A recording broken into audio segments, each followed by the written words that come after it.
بسم الله الرحمن الرحيم السلام عليكم ورحمة الله وبركاته كلن وعن داوديال ومعلمة سنين تاريخنا يكو أستيسان تهي صدح يلباتنكا بيشا جونا سنة لبدا شن يلباتنكا ووافقسن تضبي يلباتنكا بيشا دالحجة سنة كون أفر بقول فرتني الليحدة هجرية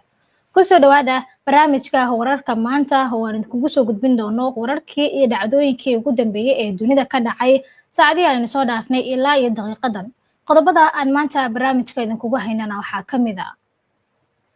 colaadda gobolka bariga dhexe ka aloolsan oo gashay toddobaadkii labaad isla markaana Mareykanku uu ku soo biiray kadib markii taageeradii uu horay Israa'iil u siinayay uu ku kordhiyay weerar duqeyn ah oo uu ku qaaday xarumaha nukliyeerka Iran hadda waxaa dhagta loo taagayaa indhahana lagu hayaa jawaabta Iran ka imaanaysa iyada oo mas'uuliyiinta dhanka siyaasadda iyo amniga ee dalkaasi ay wacd ku mareen inay bixin doonaan jawaab adag oo xanuun leh oo ka dhan ah Mareykanka iyo Israa'iil gudaha Israa'iil wadnaha ayaa farta lagu hayaa waxaana cabsi laga qabaa jawaabta ka imaanaysa Iran inkastoo haatan ay socoto duqeyn haddaba sidee xaaladan ay uga hadleen khubarada iyo warbaahinta Israa'iil warbixin iyo falanqeyn arrimahan ku aadan ayaan idinkugu soo gudbin doonaa qaybta dambe ee barnaamijka ee xubinta falanqeynta wararka kalena waxaa ka mid ah ciidamada Iran oo weerar loo adeegsaday gantaalo iyo diyaaradaha droonka ah maanta mar kale ku qaaday Israa'iil iyada oo la beegsaday bartamaha koonfurta iyo waqooyiga Israa'iil waxaa la soo warinayaa khasaare kala duwan weerarkan Iran ayay sheegtay in markii ugu horeysay ay u adeegsadeen mid ka mid ah gantaalada guuxooda ka dheereeya ee casriga ah uuna jiray nidaamka difaaca ee Israa'iil oo ka jawaabaysa weerarkan ayaa duqeymo la beegsatay magaalooyin ku yaala Iran oo ay ka mid tahay caasimadda Tehran Iran oo mar kale ku hanjabtay in danaha Mareykanka ee gobolka ay yihiin bartilmaameed ayna ku qaadi doonaan weerar aan la filayn ruushka oo shaaciyay inuu diyaar u yahay inuu siiyo taageero haddii ay ka dalbato xukuumadda Iran waxaa soo baxaysa xog cusub oo ku aadan weerarkii Mareykanka uu ku qaaday xarumaha nukliyeerka Iran in aysan dhalin waxyeelo weyn gaar ahaan xarunta nukliyeerka Iran ee Fordo Israa'iil oo sheegtay inay qabatay basaas u shaqeynayay sirdoonka Iran iyo Shiinaha oo si kulul uga hadlay xaaladda colaadeed ee gobolka ka aloolsan xilli laga cabsi qabo in xaaladuhu ay faraha ka baxaan dhammaan wararkan iyo qodobo kale oo faahfaahsan iyo wixii war ay soo kordhay intaynu hawada ku jirno ayaan idinkugu soo gudbin doonaa barnaamijka wararka maanta American International High School iyo faraca Nairobi haddii aad ubadkaaga aqoon sare la jeclaatid halkaad aadi lahayd iyo kana waa American International High School ee ilmaha haatan u geyso oo aqoonta kamaal American International High School American International High School farciisa Nairobi waxa uu kugu bishaareynayaa inuu ku hayo waxbarasho heer caalami ah oo aad qaadanayso shahaado la aqoonsan yahay isla markaana casharada lagu bixinayo nidaamka waxbarashada Mareykanka haddii aad ka soo guurtay qurbaha ama aad la doonayso waxbarasho tayo wanaagsan carruurtaada American International High School waxa uu ku diyaariyay waxbarashada dugsiga sare waxa uu iskuulkan wada shaqayn la leeyahay hay'adaha waxbarashada Mareykanka iskuulku waxa uu ku yaalaa xaafadda Westland ee magaalada Nairobi wixii faahfaahin kala xiriir telefoonada iyo shashada kaaga muuqda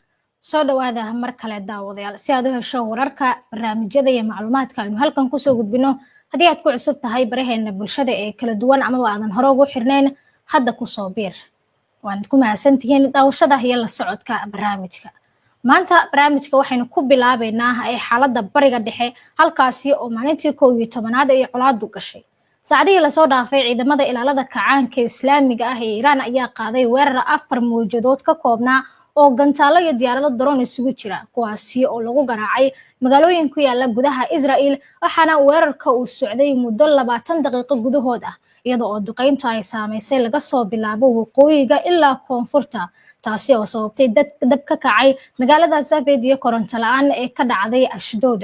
telefishinka kanaalka 13aad ee Israa'iil ayaa sheegay in 4 gantaal oo Iran ay soo tuurtay ay ku dhaceen goobo kala duwan 3 ka mid ah ayaa ku dhacay deegaano ku yaala dhanka koonfurta halka mid kalena uu ku dhacay waqooyiga shirkadda korontada ee Israa'iil waxay sheegtay in mid ka mid ah gantaaladaasi uu ku dhacay xarun istiraatiijiyad ah oo ay leedahay oo ku taala koonfurta Israa'iil taasi oo sababtay koronto la'aan baahsan warbaahinta Israa'iil ayaa sheegtay dhankeeda in dab uu ka kacay dhul bannaan oo ku yaala Israa'iil sabab la xiriira gantaalada ay Iran soo tuurtay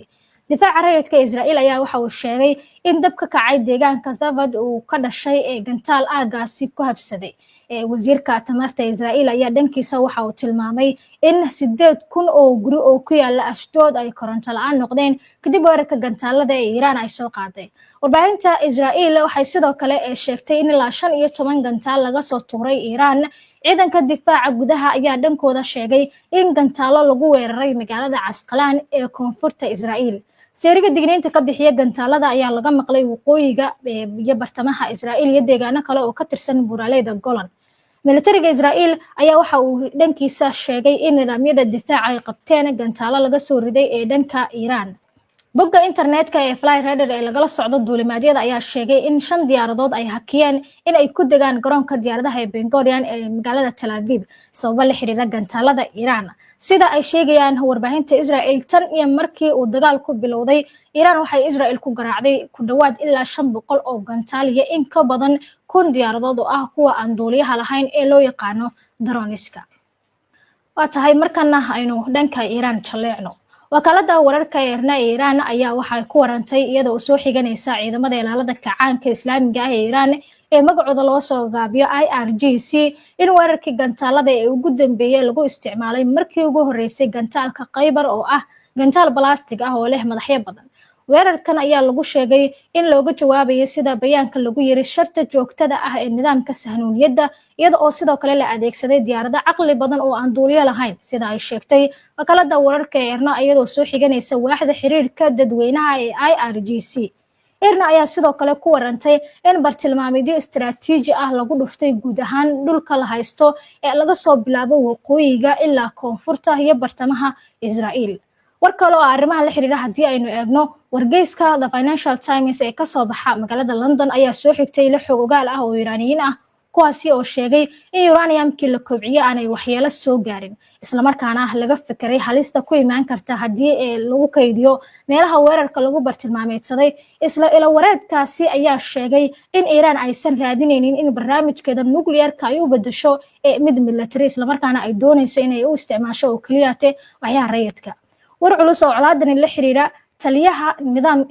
ciidanka militariga Iiraan Aamir Hatami ayaa maanta ballan qaaday inay si adag uga jawaabi doonaan weeraradii Mareykanka uu ku qaaday xarumaha nuclearka ee dalkiisa. taliyaha ciidamada Iiraan ayaa sheegay maanta waxaan u dagaalamaynaa guusha. Hatami waxa uu adkeeyay in ciidamada Iiraan ay difaaci doonaan madaxbannaanida dalka iyo midnimada dhuleed iyo nidaamka Iiraan iyagoo adeegsanaya dhammaan awoodooda. markasta oo Mareykanku dambiye geysto waxay helaan jawaab adag waana sidaas oo kale markan ayuu hadalkiisa ku sii daray. taliyaha hadalkiisa sii wata ayaa yiri waxaan u dagaalami doonaa farxad darteed. waxaan naga baxay shuhado badan balse si adag oo geesinimo leh ayaan u dagaalami doonaa kalsoonina waan ku qabnaa xooggeena. isla mawduucan wakaalada wararka ee Tasniim ee Iiraan ayaa soo xigatay afayeen u hadlay xarunta dhexe ee Qatamul Anbiya oo ah xarunta ciidamada Iiraan in howlgal xoogan iyo cawaaqib culus ay sugayso Mareykanka si loo ciqaabo dambiyada uu ka galay Iiraan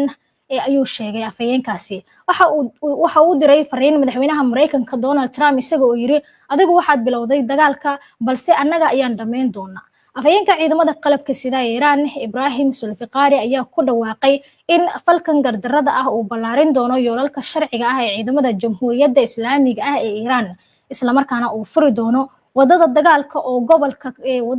oo gobolkani ka dilaacda. waxa hadalkiisa sii raaciyay isaga oo muuqaal lagu baahiyay telefishinka qaranka ka hadlayay mujaahidiinta islaamka waxay idinku dhufan doonaan cawaaqib halis ah oo aadan filaynin iyagoo adeegsanaya howlgallo xoog leh oo si toos ah idinkugu beegsan doona. goor sii horeysay oo maanta ah Ali Akbar Filiyati oo ah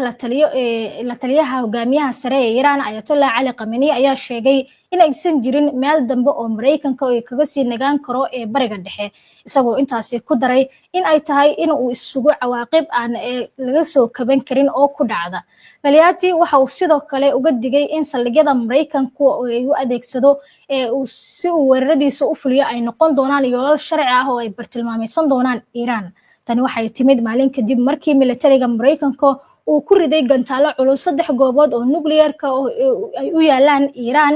madaxweynaha Mareykanka Donald Trump ayaa ku andacooday dhankiisa in uu baabi'iyay xarumo muhiim ah oo nuclearka ay ku keysan jirtay Iiraan isagoo adeegsanaya gantaalo waaweyn. falalkan military waxay kaga dhigan yihiin in Washington ay si rasmi ah ugu biirtay weerarka Israa'iil ay ku wado oo ka dhanka ah Iran kaasi oo soo bilowday tan iyo 13kii bisha June. haddii aynu eegno weerarada dhanka Israa'iil ka imaanaya warbaahinta Iran ayaa sheegtay in qarax ka dhacay caasimadda dalkaasi ee Tehran ee dhanka kalena ee wakaaladda wararka ee Tasnim ayaa waxay soo warisay in diyaaradda Israa'iil ay leedahay ay beegsadeen deegaano ku yaala gobolka Alborz iyadoo uu xustay in difaaca cirka Iran uu iska caabinayay weeraradaasi. afayeen u hadlay xarunta maareynta masiibooyinka ee gobolka Qom ayaa sheegay in ciidanka Israa'iil ay weerareen xarunta nukliyeerka ee Fordow ee Iran maalin kadib markii ay Mareykanku duqeeyeen isla goobtaasi. mas-uulkan ayaa xusay in aysan jirin wax khatar ah oo ku wajahan dadka deegaanka sida ay warisay wakaaladda wararka ee Tasnim ee Iran laga leeyahay.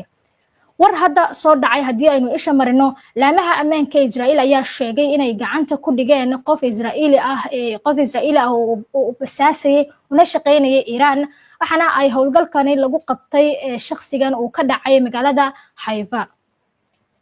waa hagaag daawadayaal waxay nagu soo fool leh warar dheeraad ah oo ku aadan dagaalka Iran iyo Israa'iil. ruushka oo sheegay inuu diyaar u yahay in Iran waxay uga baahan tahay uu ku taageero xubintii falanqaynta iyo weliba qodobo kale balse marka hore aynu eegno jawiga cimilada qaar ka mid ah magaalooyinka Soomaalida.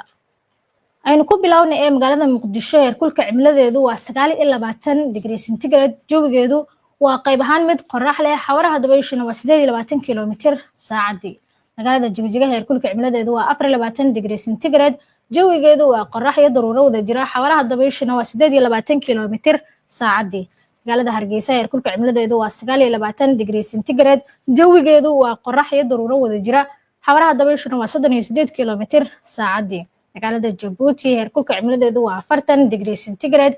jawigeedu waa daruuro xawaaraha dabayshuna waa 19 kilomitir saacadii. magaalada Gaarisa heerkulka cimiladeedu waa 30 degrees centigrade jawigeedu qayb ahaan waa mid qorrax leh xawaaraha dabayshuna waa 19 kilomitir saacadii. magaalada Baydhabo heerkulka cimiladeedu waa 30 degrees centigrade jawigeedu waa daruuro xawaaraha dabayshuna waa 28 kilomitir saacadii. ugu dambeynna magaalada Boosaaso heerkulka cimiladeedu waa 40 degrees centigrade jawigeedu waa qorrax daran xawaaraha dabayshuna waa 24 kilomitir saacadii. waa tahay intaynan u gudbin qodobada kale ee barnaamijka aynu ku hakarno qadar xayeysiisa. المركز الفرقان waxaad ugu imaanaysaa barashada iyo xifdinta quraanka kariimka oo hab online ah aad ku dhiganaysid isla markaana ay diyaar kugu yihiin macallimiin ku xeel dheer xifdisiinta ilmaha ee quraanka kariimka waa adiga oo gurigaaga jooga ilmaha iyo adiguba ku barta quraanka kariimka habka casriga ah ee online-ka waa fursad qaali ah oo marle araga oo gurigaaga kugu timid fadlan ubadkaaga u door macallin wanaagsan oo takhasuskiisu yahay quraanka kariimka iyo barashada shariicada islaamka sidoo kale waxaad ka helaysaa barashada axaadiista tafsiirka luqadda carabiga iyo ducooyinka almarkas alfurqaan kala xiriir telefoonada shaashada kaaga muuqda. soo dhawaada mar kale daawadayaal weli waxaad la socotaan barnaamijka wararka maanta oo si toos ah kaga imaanaya stuudiyaha labaad ee HBN. barnaamijyadeena waxaad ka heli kartaan baraha bulshada ee kala duwan sida Facebooka, YouTubeka, Twitterka iyo weliba Telegramka. warbixino qoraal ah faaleeyay macluumaadyo kale waxaad ka heli kartaan oo aad ka dheehan kartaan bogga aynu internetka ku leenahay ee www.hbnonlinetv.com. ku xirno HBN oo ka dhigo wehelkaaga wararka. waa tahay markan waxa soo baxaysa xog dheeraad ah oo ku aadan in mar kale Israa'iil ay maanta duqeyn ku qaaday wadooyin soo gala xarunta nukliyeerka ee Fordow ee Iran oo taasi oo Mareykanku uu sheegay inuu duqeeyay habeen hore. sidoo kale warbaahinta Mareykanka ayaa waxay sheegtay ama soo warinaysaa in jiraan macluumaad muujinaya in waxyeelo weyn aysan soo gaarin xarumaha nukliyeerka Iran kuwaasi oo duqeyntu la egtay Mareykanka. warbixin arrimahani ku aadan waxa soo jeedinaya Cabdifataax Mawlid Xaaji Cabdi. New York Times ayaa soo xigtay ilo Mareykan iyo Israa'iili ah oo sheegaya in weerarkii Mareykanka uu ku qaaday Iran waa berigii axadii aanu gabi ahaan burburin xarunta nukliyeerka ah ee sida adag loo adkeeyay ee Fordow. sidoo kale waxay sheegtay in Tehran ay uraniumka hodan ka rartay xaruntaas ka hor weerarka. sarkaal Mareykan ah ayaa u sheegay wargeyska in 12 banbaano oo loogu talagalay inay burburiyaan godadka dhulka hoostiisa ah la tuuray balse aysan ku filnayn inay burburiyaan xarunta Fordow inkastoo ay geysteen dhibaatooyin culus. mas'uuliyiin Israa'iili ah ayaa sidoo kale wargeyska u sheegay in ciidamada Israa'iil ay aaminsan yihiin in xarunta Fordow si weyn loo waxyeeleeyay balse aan gabi ahaanba la burburin. mas-uuliyiintan ayaa intaas ku daray waxay u muuqataa in Iiraan ay ka rartay qalab oo ku jirto uranium xarunta Fordow. hubinti la'aan ka jirta Washington. Dhanka kale xogayaha arrimaha dibadda Mareykanka Marco Rubio ayaa u sheegay CBS in cidna aanay ogaan karin in muddo ah haddii Iiraan ay hore uga rartay xarunta qaar ka mid ah agabkeeda nuclearka ka hor weerarka. goorsii horeysay wakaaladda Reuters ayaa soo xigatay ilo Iiraani ah oo sheegay in inta badan uraniumka aadka loo bacrimiyey laga raray xarunta Fordow una wareegay meel aan la shaacin ka hor weerarka Mareykanka. isla ilaha Iiraani ah ayaa sheegay in tirada shaqaalaha ku sugnaa xarunta la dhimay ilaa heer aad u yar ka hor weerarka. gawaarida xamuulka sawiro dayax gacmeed oo laga qaaday 19 Juun ayaa muujiyay dhaqdhaqaaq aan caadi ahayn oo gaadiid iyo gawaari ah oo ka socda xarunta Fordow 2 maalmood ka hor weerarka Mareykanka. sawirada maalinta xigtay waxay muujinayaan in inta badan gaadiidkii ay u dhaqaaqeen dhanka waqooyi galbeed ee xarunta Fordow halka kuwa kale ay ku sugnaayeen meel u dhow irida xarunta. wargeyska Washington Post wuxuu sheegay in sawirada dayax gacmeedka ay muujinayaan ilaa 16 gaari oo yaala wadada u socota xarunta ciidan oo dhulka hoostiisa ah. Cabdifataax Mawlid Xaji Cabdi, HBN Online TV. mahadsanid Cabdifataax. muwatahay markana aynu eegno dhanka diblomaasiyadda iyo wararka diblomaasiyadda ee colaadda la xiriira. madaxweynaha Ruushka Vladimir Putin ayaa u sheegay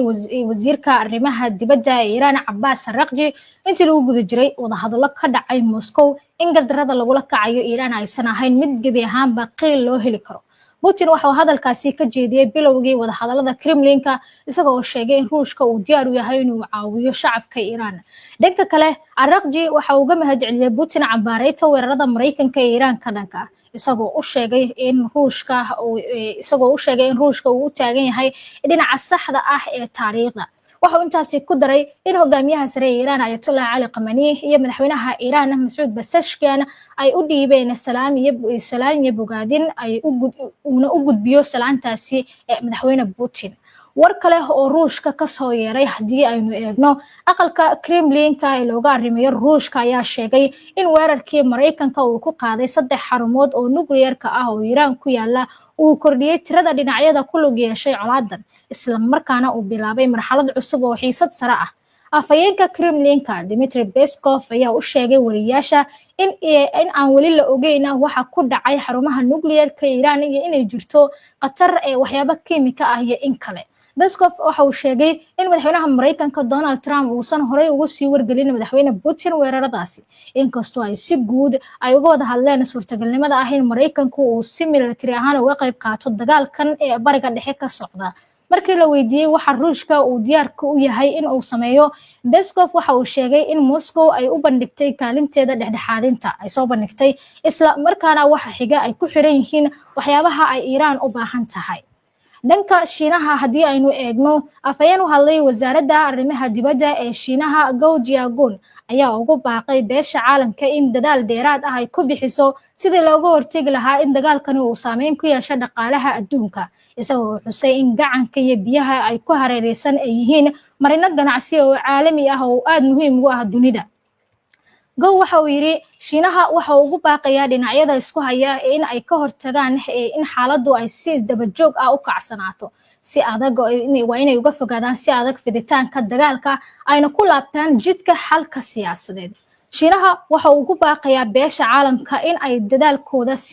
sii laban si loo yareeyo colaadan loogana hortago in xasilooni darro gobolka ay saameyn weyn ku yeelato horumarka dhaqaalaha ee guud ahaan caalamka. waa hagaag daawadayaal haatanna waxaynu soo gaarnay xubinta ugu dambeysa ee barnaamijka oo ah xubinta falanqaynta taasi oo aan alaaba ku soo qaadano warbixinada iyo xogaha ay bixiyaan khubarada arrimaha militariga kuwa istiraatiijiyadda ciidamada siyaasadda iyo waliba sirdoonka. sidoo kale waxaan ka marnay xubintan oo ku soo qaadanaa kuna qaada dhignaa arrimaha waaweyn kuwaasi oo warbaahinta caalamku ay wax ka qorto amaba ay baahiso. xubinta maanta waxaan ku soo qaadanaynaa iyada oo colaadda gobolka bariga dhexe ka alwarsan ay gashay toddobaadkii labaad isla markaana Mareykanku uu ku soo biiray waxa dhagta loo taagayaa in indhahana sidoo kale lagu hayaa jawaabta ka imaan doonta Iiraan iyada oo mas'uuliyiinta dhanka siyaasadda iyo amniga ee dalkaasi ay wacad ku mareen inay bixin doonaan jawaab adag oo xanuun leh oo ka dhan ah Mareykanka iyo Israa'iil oo dhinac ah. gudaha Israa'iil waxa uu wadnaha ayaa farta lagu hayaa waxaana laga cabsi qabaa nooca jawaab ee ka imaan doonta Iiraan inkastoo ay duqeyni hadda socoto haddaba sidee xaaladani ay uga hadleen khubarada Israa'iil iyo warbaahinta Israa'iil iyo cabsida jirta ayaa waxa warbixintan inooga diyaariyay soona jeedinaya wariyahayaga Yaxya Ciise falanqeeyaasha ammaanka iyo militariga Israa'iil waxa ay rumaysan yihiin in jawaabta Iiraan ee soo socota aan la fahmi karin balse cabirkeeda iyo tayadeeda weli aan la go'aamin xaaladaha la saadaalinayo waxay u dhaxeeyaan weerar xadidan oo ay fuliyaan kooxaha wakiilada Iiraan sida kuwa Yemen ama Ciraaq ilaa kor u kac toos ah oo laga yaabo inay ku lug yeeshaan gantaalo toos ah ama diyaarado aan duuliyo lahayn oo laga soo rido Iiraan kuna socdo gudaha Israa'iil xaaladda ugu xun Israa'iil waxay filaysaa in Iiraan ay isku daydo weerar astaan ahaan xanuun badan oo ujeedadiisu ay tahay in la abuuro argagax nafsiyadeed iyo cabsi siyaasadeed iyadoo aan lagu darin dagaal buuxa si kastaba ha ahaatee laamaha ammaanka Israa'iil waxay ka digayaan suurtagalnimada ah in Tahraan ay isticmaasho hub aan caadi ahayn iyadoo la micno ah in si istiraatiiji ah loo fuliyo sida qaraxyo bambaanooyin khasaaro badan oo laga fuliyo gudaha goobo rayid ah ama weeraro ballaaran oo dhinaca internetka ah marka la eego aragtida Tel Aviv weerarka Mareykanku waxa uu ahaa mid muhiim u ah abuurista sharciga ama weerar lagu qaado xarumaha nukliyeerka Iiraan maadaama Washington ay si cad u fulisay weerarka halka Israa'iil ay ka gaabsatay laakiin xaaladda kadib weerarka ma ahan sidii hore mustaqbalka kor u kaca dagaalka waxa uu ku xiran yahay jawaabta Iiraan haddii ay ka baxdo gacanta Israa'iil waxay isku haleyn kartaa dagaal ballaaran oo go'aankiisa uu ka baxsan yahay gobolka gaar ahaan aqalka cad halkaas oo madaxweynaha Mareykanka Donald Trump uu si dhow ula socdo xaaladda iyadoo laga yaabo inuu go'aansado inuu joojiyo ololaha iyadoo aysan jirin diidmo weyn oo uga imaanaysa ra'iisul wasaaraha Israa'iil Benjamin Netanyahu falanqeeyaashu waxay isku raacsan yihiin in wajiga xiga uu ku xirnaan doono sida ay Iiraan u falceliso ha noqoto jawaabtaasi mid xadidan oo si taxaddar leh loo sameeyo ama mid culus oo khasaaro badan leh si kastaba ha ahaatee Israa'iil waxay u muuqataa inay isku diyaarinayso dagaal dheer balse waxay door bidaysaa in si degdeg ah uu u dhammaado haddii qiimaha uu yahay mid la aqbali karo inta ka horeysa dhinac walba waa uu feejigan yahay xarumaha go'aamada iyo goobaha adeegyada degdega ah qiimeynta ammaanka iyadoo laga hadlayo jawaabta Iiraan wasiirka difaaca Israa'iil Yisrael Katz waxa uu qabtay shirkii ugu ballaarnaa ee qiimeynta amniga kadib weerarkii Mareykanku uu ku qaaday xarumaha nukliyeerka Iiraan si loogu diyaar garoobo sii wadida howlgalka Israa'iil ay ka wado gudaha Iiraan taliyaha guud ee ciidamada Eyal Zamir iyo saraakiil sarsare oo ciidanka ah ayaa ka qayb galay kulankaas waxaana Katz la siiyay warbixin faahfaahsan oo ku saabsan natiijada weerarka Mareykanka oo ay Israa'iil la jaanqaaday kaas oo beegsaday Natanz Isfahan iyo Fardow waxaa lagu falanqeeyay suurtagalnimada kor u kaca dagaalka oo ay ka mid tahay weerar toos ah ama kuwo loo maro wakiilada gobolka ee Iiraan dhamaadkii kulanka Katz waxa uu ansixiyay yoolal cusub oo militari oo markii ugu horeysay si cad loo sheegay oo ay ka mid tahay in la furo suurtagalnimada in la wiiqo nidaamka xukunka Tahraan haddii Tahraan ay dhaafto qadka cas sida uu qoray wargeyska Haaretz kulanku waxa uu muujiyay kordhinta hadalka Israa'iil iyo diyaar garowga ay u leedahay iska horimaad dheer iyadoo wali uu furan yahay dariiqa diblomaasiyadeed haddii loo baahdo xisaabaadka Israa'iil Lilaaq Shofal oo ka tirsan Israa'iil Hayom waxa maqaal ay qortay ay ku sheegtay in ku biirista Mareykanka ee weerarka Iiraan aysan ahayn wax la yaab leh balse ay ahayd natiijo ka dhalatay isku duwid taxaddar leh oo uu horay ula sameeyay Israa'iil taasi oo door muhiim ah ka qaadatay natiijada duqeynta cirka Shofal waxay sheegtay in faragelinta Mareykanka ee weerarka Iiraan ay lahayd 3 cawaaqib oo istiraatiiji ah oo muhiim ah kordhinta saameynta howlgalka gaabinta muddada ololaha maadaama faragelinta Mareykanka ay dejinayso howlgalka taasi oo Israa'iil siin karta fursad ay uga baxdo ama ku furto wada hadal caalamiyeenta iska horimaadka iyadoo dagaalku uu noqdo mid u dhaxeeya Mareykanka iyo Tahraan halkii uu ka ahaan lahaa mid u dhaxeeya Israa'iil iyo Iiraan taasi oo Tahraan ku qasbaysa inay kala doorato dib u gurasho ama inay sare u qaado xiisadda dagaalka ee Washington saacadaha soo socda waa kuwo wax go'aaminaya ayay ku soo gabagabaysay maqaalkeeda Shofal iyada oo tilmaantay in Israa'iil ay sugayso qiimo sax ah oo ku saabsan burburka gaaray kaabayaasha nukliyeerka Iiraan iyo nooca ama baaxadda jawaabta Iiraan. Bilow mise dhammaad. Maqaal uu qoray falanqeeye dhinaca militariga iyo amniga ah Ron bin Yashai oo ka tirsan wargeyska Yadacooda Xarnood ayaa waxa uu ku tilmaamay isku duwidda weerarka Mareykanka iyo Israa'iil ee xarumaha nukliyeerka Iiraan inay ahayd go'aan taariikhi ah oo cusub oo xiriirka labada dal ka dhigaya mid qoto dheer. Bin Yashai waxa uu sheegay in waxa dhacay aysan ahayn oo kaliya howlgal military balse ay ahayd dhismaha shabakad amni oo istiraatiiji ah oo saameynteedu ay gaari doonto 10 sano isla markaana kor u qaadaysa xiriirka dawladaha gobolku ay la yeelanayaan Israa'iil. Falanqeeyaashu ma diidana suurtagalnimada in Trump Israa'iil uu ka dalbado inay joojiso howlgalka si wada hadallada loo bilaabo, taasi oo aysan Israa'iil ka hor imaan doonin haddii la weydiiyo maadaama ay jirto rabitaan dhab ah oo ah in la soo afjaro ka hor inta uusan isku bedelin dagaal dhaqaale oo muddo dheer ah. Laakiin Bin Yashai waxa uu intaasi ku daray dhammaan goobihii la duqeeyay lama burburin, sidoo kale aqoontii nukliyeerka Iiraan lama tirtirin, mana la helin 409 kiilo oo uranium ah oo lagu keediyay goob qarsoon. Sidaa darteed, cabsi weyn ayaa weli ka jirta Tel Aviv in kaydkaas loo isticmaalo in lagu sameeyo bom nukliyeer ah oo saameyn nafsiyadeed iyo mid istiraatiiji ah ku leh gobolka. Israa'iil iyo Mareykanku waxay fuliyeen weerar isku dubaridan oo si ula kac ah loo qorsheeyay, balse hadda indhaha oo dhan waxa ay ku jeedaan jawaabta Iiraan, taasi oo go'aamin doonta in tallaabadani ay tahay bilowgii dhammaadka mise dabkii hurin lahaa dagaal ballaaran ayuu ku soo gabagabeeyay. Yaxye Ciise, HBN Online TV.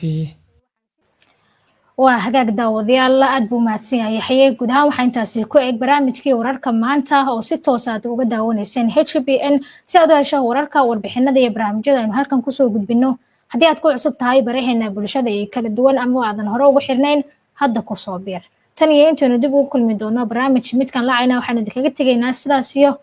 amaana Allah. xarunta caafimaadka ee Private Walk in Clinic waxay bulshada Soomaaliyeed ugu bishaaraynaysaa inay qiimo dhimis weyn ku samaysay adeegga ultrasound scanka, iyadoo qiimihiisa laga dhigay 150 pound oo kaliya halkii uu ka ahaa markii hore 240 pound.